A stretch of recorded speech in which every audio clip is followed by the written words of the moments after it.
मी अश्विनी सुमित रोहणकर माझ्या प्रकाश वैदिक ज्योतिष या चॅनलमध्ये तुम्हा सर्वांचं पुन्हा एकदा मनपूर्वक स्वागत करते.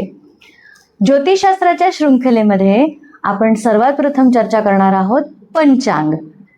तुम्हाला माहिती आहे का की आपलं मराठी पंचांग हे सर्वात प्रथम कोणी लिहिलं किंवा ते कुठे छापलं गेलं? विशेष म्हणजे पंचांगामध्ये येणारे जे काही घटक आहेत त्यांच्याबद्दल तुम्हाला सविस्तर माहिती आहे, म्हणून साठी हा व्हिडिओ तुम्ही शेवटपर्यंत नक्की बघा. तर पंचांग म्हणजे काय? तर पंचांग म्हणजे 5 अंग. तसा पंचांग हा शब्द संस्कृतातून आलेला आहे. पंचांगम अशा शब्दामध्ये पंचांग हा शब्द असा आलेला आहे. तर 5 म्हणजे काय? तर कुठल्याही दैनंदिन कालगणनेचे 5 अंगांचे कोष्टक आणि त्याचा अभ्यास म्हणजे पंचांग. 5 अंगांचा अभ्यास. आता ते 5 अंग कुठले कुठले? तिथी, वार, नक्षत्र, योग आणि करण. तिथी आपल्या सर्वांना माहिती आहे. वार जे आपले 7 दिवसाचे असतात. त्यानंतर नक्षत्र जे 27 प्रकारचे आहेत. त्यानंतर आहे योग, हे सुद्धा 27 प्रकारचे असतात. आणि करण, करण साधारणतः 7 असे 11 करण आहेत. तर पंचांगामध्ये सर्वात प्रथम आपण अभ्यास करणार आहोत तिथी. आता तिथी तुम्हाला सर्वांना माहिती आहे की आपण असं म्हणतो की मराठी महिन्यानुसार जे शुक्ल पक्ष आणि कृष्ण पक्षामध्ये जे 15-15 दिवस तिथी येतात त्याला आपण अशा प्रथमा, द्वितीया, म्हणजे प्रथम म्हणजे प्रतिपदा, द्वितीया, तृतीया अशा तिथी घेतलेल्या आहेत. पण त्या तिथींचे सुद्धा प्रकार आहेत. तर तिथींचे किती प्रकार आहेत? तर तिथींचे प्रकार 6 आहेत. नंदा तिथी, जया तिथी, भद्रा तिथी, पूर्णा तिथी, रिक्ता तिथी आणि शून्या तिथी. हे आहेत तिथीचे प्रकार. आणि त्यामध्ये आणखी तिथी जसं आपण म्हणतो की एक असते क्षय तिथी आणि असते वृद्धी तिथी. आपण आता तिथी म्हणजे नेमकं काय? तर सूर्य आणि चंद्र या दोघांमध्ये 12 अंशांचा कोणात्मक अंतर म्हणजे एक तिथी असते. तर ही तिथी जी आहे त्या 6 प्रकारच्या जशा मी तुम्हाला सांगितल्या त्यापैकी आपण सर्वात प्रथम चर्चा काय करायची आहे की क्षय तिथी म्हणजे काय आणि वृद्धी तिथी म्हणजे काय. आता ज्योतिषशास्त्रानुसार आपली तिथी म्हणजे काय मी तुम्हाला सांगणार. जी तिथी एका दिवसाच्या सूर्योदयाच्या पूर्वीपासून लागलेली आहे आणि दुसऱ्या दिवशीच्या सूर्योदय सुद्धा पाहून त्याच्या 2-3 तासानंतर संपत आहे, ही पूर्ण जी तिथी असते त्याला वृद्धी तिथी असं म्हणतात. म्हणजे साधारणतः शनिवारी जर सकाळी 5:20 एक तिथी लागलेली आहे पहाटे आणि सूर्योदय झाला आहे 6 वाजता आणि रविवारच्या दिवशी सकाळी 6 वाजता सूर्योदय झालेला आहे, पण ही जी आदल्या दिवशी लागलेली जी तिथी होती ती 6:20 संपत आहे. याचा अर्थ ह्या तिथी 2 सूर्योदय बघितले आहे. आणि आपल्या धर्मात आणि शास्त्रात असं सांगितलेलं आहे की जी तिथी सूर्योदय बघते ती ग्राह्य धरली जाते. म्हणून ज्या तिथीने 2 सूर्योदय बघितले आहे त्या तिथीला वृद्धी तिथी असं म्हणायचं. आता क्षय तिथी म्हणजे काय? तर क्षय तिथी म्हणजे कुठलीही तिथी ही सूर्योदयाच्या 2-3 प्रहरानंतर लागलेली आहे आणि दुसऱ्या दिवशीच्या सूर्योदयाच्या पूर्वीच संपलेली आहे, अशा तिथीला आपण क्षय तिथी असं म्हणतो.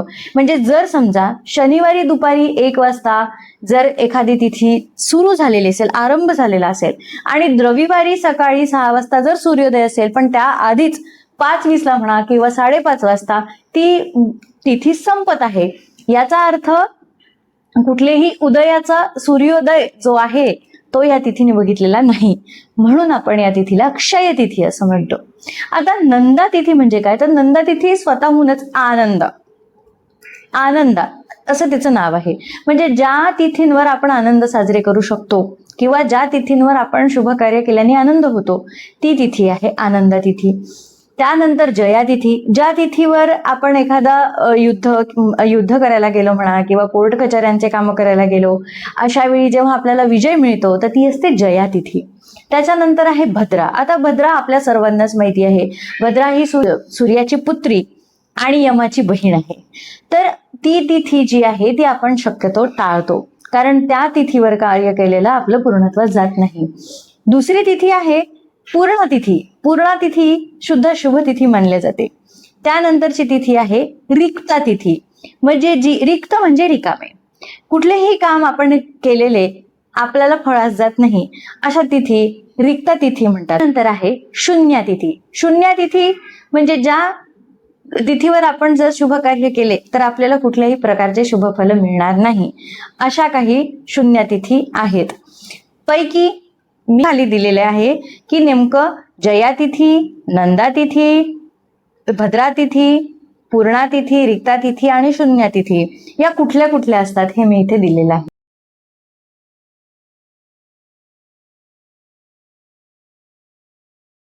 पंचांगाचं दुसरं अंग म्हणजे वार. आता तुम्हाला माहितीये का वार शब्द कुठून आला? तर वार झाला आहे होराया, शीघ्रपर्यंतम होरेशा, म्हणजे मंद ग्रहापासनं तर शीघ्र ग्रहापर्यंत जर आपण एक छान छोटासा सिक्वेन्स लावला तर त्या प्रत्येकाला एक एक तास दिलेला आहे आणि तो जो तास आहे त्याप्रमाणे आपल्याला आपला वार कळत असतो. म्हणजे मंद ग्रह कुठला? तर मंद गतीने चालणारा ग्रह, त्यापासून तर शीघ्र गतीने चालणाऱ्या ग्रहाचा आपल्याला सिक्वेन्स लावायचा आहे. तो कसा लागणार?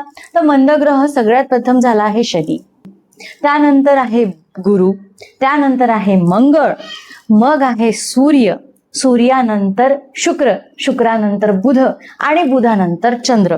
चंद्र हा सर्वात शीघ्र गतीने चालणारा ग्रह आहे. तर 1 तासाचे 7 होरे असतात. आता 7 होरे हे 3 वेळा घेतलं तर 21 असा येतो, पण आपला दिवस हा 24 तासाचा असतो. मग काय करणार? तर 21व्या तासाला जर शनी येत असेल, जे शनी परत येत असेल तर त्यानंतरचा तास कोणाचा येणार? गुरुचा येणार. त्यानंतरचा तास येणार मंगळाचा, म्हणजे झाले 22, 23 आणि 24. मंगळानंतर कोणाचा तास येणार? सूर्याचा. म्हणून शनिवार नंतर येतो रविवार, म्हणजे दुसऱ्या दिवशीचा जो वार असतो हा त्या ग्रहाचा येणारा पहिला तास. म्हणून शनिवार नंतरचा जो होरा येईल, सगळ्या 21 नंतर 24 नंतरचा जो पहिला होरा येईल तो ज्या ग्रहाचा येईल त्या ग्रहाचं त्या वाराला नाव दिलेलं आहे. म्हणून आपण असं म्हणतो की प्रत्येक वार चा पहिला जो तास असतो हा त्या ग्रहाचा असतो. म्हणजे सोमवारचा जर तास असेल पहिला तर तो चंद्राचा असेल, कारण तो जो तास आहे पहिला तो त्याचा चंद्राचा असेल सोमवारी. मंगळवारचा पहिला तास असेल मंगळाचा, बुधाचा पहिला तास बुधवारी पहिला तास असेल बुधाचा. आणि होरा हा सर्वात प्रथम ज्या कुठल्या तासाचा येत आहे त्या तासाच्या ग्रहाचं नाव त्या वाराला दिलेलं असतं. इतकं साधं सोपं गणित आहे ते. आता जसा आपण हिंदू पंचांग घेतो त्याप्रमाणे आपला जो दिवस आहे हा सूर्योदयाला बदलतो, म्हणजे आपलं जे वार आहे ते सूर्योदयाला बदलतं. पण आपण इंग्रजी कॅलेंडर जर घेतलं तर त्याचा वार बदलतो रात्री 12 वाजता. त्यांची काही पौराणिक नावं आहेत. जसं रविवारला आपण आदित्यवार किंवा आदित्यवासर असं म्हणतो, सोमवारला आपण इंदुवार असं म्हणतो कारण आपण चंद्राला इंदू सुद्धा म्हणतो. त्यानंतर मंगळवारला आपण भौमवार असं म्हणायचो कारण भौम म्हणजे मंगळ.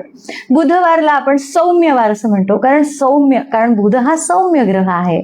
त्यानंतर आहे गुरुवारला आपण बृहस्पतिवार म्हणतो. शुक्रवारला आपण भृगुवार असं म्हणतो. शनिवारला आपण शनिचर किंवा मंदवार असं म्हणतो कारण शनी हा मंद गतीने चालणारा ग्रह आहे. त्यातलं तिसरं अंग म्हणजे नक्षत्र. नक्षत्र हे आपल्या सर्वांनाच माहिती आहे की नक्षत्र हे 27 प्रकारचे आहेत. प्रत्येकी 2.25 नक्षत्र हे एका राशीत येत असतात आणि त्या नक्षत्राचे 9 चरण पण एका राशीत येत असतात. म्हणजे एका नक्षत्राला 4 चरण असतात. पण नक्षत्र म्हणजे नेमकं काय? तर नक्षत्र म्हणजे तारकांचा विशिष्ट समूह. जेव्हा कुठले पण ग्रह अवकाशातून 360 अंश कल्पून पूर्वेकडनं पश्चिमेकडे जात असतात तेव्हा 30 अंश जेव्हा अंतर ते कल्पतात तेव्हा त्या एक रास बनत असते. 30 अंशाची एक रास असते आणि 12 अंश 20 कलेची एक नक्षत्र असतं. हे वेगवेगळ्या प्रकारचे वेगवेगळ्या राशीमध्ये येणारे नक्षत्र आहेत. त्या नक्षत्रांमध्ये स्वतःचे नक्षत्र स्वामी सुद्धा आहेत. त्या नक्षत्रांमध्ये त्यांचे गण, त्यानंतर योनी आणि आपलं नामाक्षर आणि आराध्य वृक्ष हे नक्षत्र ठरवत असतात. आता आपण म्हणतो की स्वभाव हा फक्त राशीने धरावा, नाही. स्वभाव हा जितका राशीने धरायचा आहे तितकाच तो कुठल्या नक्षत्रात जन्म आहे, त्या नक्षत्राचा स्वामी कुठले आहे, त्या नक्षत्राचं चरण कुठले आणि त्या चरणाचा सुद्धा स्वामी कोण आहे, ह्या सर्वांचं संयुक्त आपल्याला गणित जेव्हा लावतो तेव्हा आपण कुठल्या पण माणसाला प्रेडिक्ट करू शकतो, त्याचं विश्लेषण करू शकतो. नक्षत्रावर आपण पुन्हा सविस्तर अशी चर्चा आपल्या पुढच्या व्हिडिओमध्ये करणार आहोत. प्रत्येकी नक्षत्र, त्याचे स्वामी, त्याचे चरण, त्यामध्ये येणाऱ्या राशी, त्याचे गण, त्याचे योनी आणि त्याचे आराध्य वृक्ष किंवा आराध्य देव सुद्धा आपण त्यावर सविस्तर चर्चा करणार आहोत. पंचांगाचं चौथं अंग म्हणजे योग. आता हे योग आहेत ना, हे सुद्धा चंद्र सूर्याचा अंतराचं संयुक्त बेरीज म्हणजे योग. योग सुद्धा 27 प्रकारचे असतात. आपण बरेचदा ऐकलं असेल की योग म्हणजे गंड योग असतात, अतिगुंड योग, व्यतिपात असतात, वैधृती असतात, असे अनेक प्रकारचे 27 प्रकारचे योग आहेत. पण तुम्हाला माहिती आहे का, यापैकी कुठले योग जर आपल्या पंचांगामध्ये त्या दिवशी येत असतील तर ते आपल्यासाठी अशुभ असतात, त्या योगामध्ये आपण कार्य करत नाही. किंवा ज्यांच्या जन्मलग्न कुंडलीमध्ये खराब योग असतात, म्हणजे खराब म्हणजे त्याचे आपल्याला थोडा खराब परिणाम मिळतात, अशा योगांची आपल्याला जनन शांती करावी लागत असते. त्याबद्दल सुद्धा आपण पुढच्या व्हिडिओमध्ये 27 योगांची सविस्तर माहिती, त्या योगाचे स्वामी आणि त्या योगामुळे मिळणारे फळ आणि त्या योगामुळे होणारा माणसाच्या स्वभावातले बदल, हे सुद्धा मी तुम्हाला नक्की. पंचांगाचं 5वं अंग म्हणजे करण. आता करण म्हणजे काय, तर करण म्हणजे तिथीचा अर्धा भाग.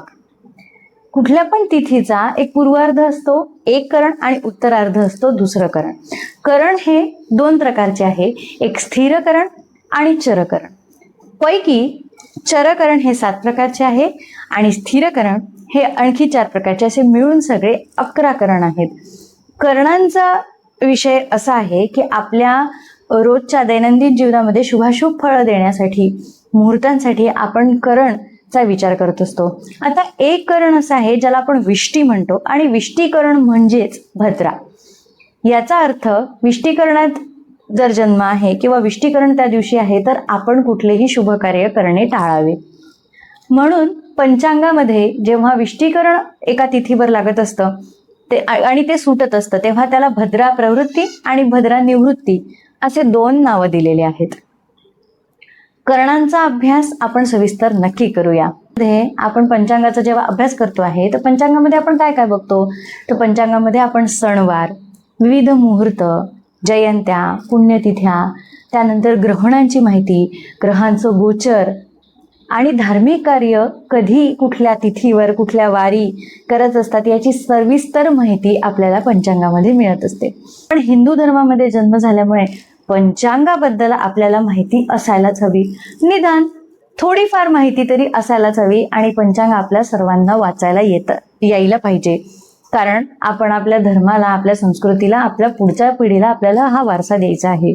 म्हणून पंचांगाबद्दलची ही माहिती तुम्हाला कशी वाटली मला कमेंटमध्ये नक्की सांगा. आणि हो, सुरुवातीलाच मी एक प्रश्न विचारला आहे की पहिलं मराठी पंचांग कुठे आणि कोणी छापलं आहे, याबद्दल मला कमेंटमध्ये नक्की सांगा.